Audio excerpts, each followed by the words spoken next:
मी बनवते भोपळ्याची भाजी। कढई ठेवायची, कढईमध्ये तेल टाकायचं आणि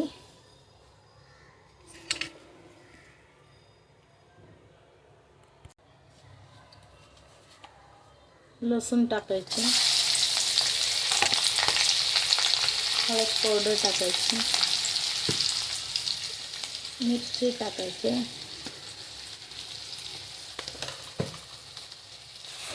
मीठ टाकायचे आणि भोपळा टाकून द्यायचे। चिरलेला भोपळा, दुधी भोपळा,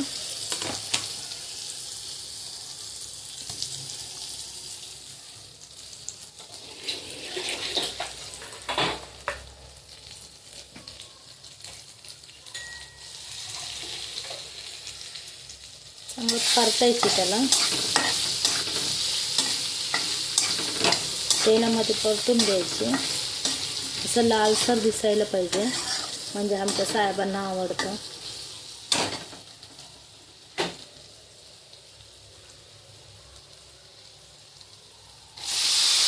मुगाची डाळ, भिजवून ठेवलेलं मुगाची डाळ टाकायचं,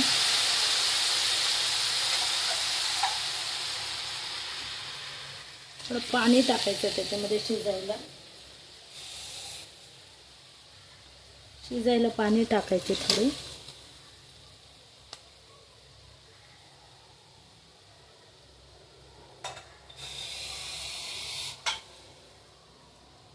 मग हलवायचं थोडं, त्याच्यावर झाकण लावून द्यायचं।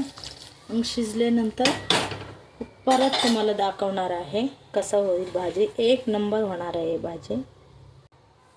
अशी झाली आपली भोपळ्याची भाजी, मस्तपैकी भाकरी बरोबर खायची। हे भाकरी आहे, भोपळ्याची भाजी आणि भाकरी बरोबर खायचं।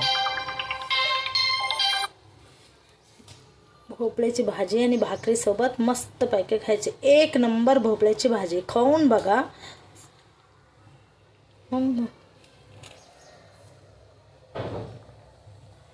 या जेवायला।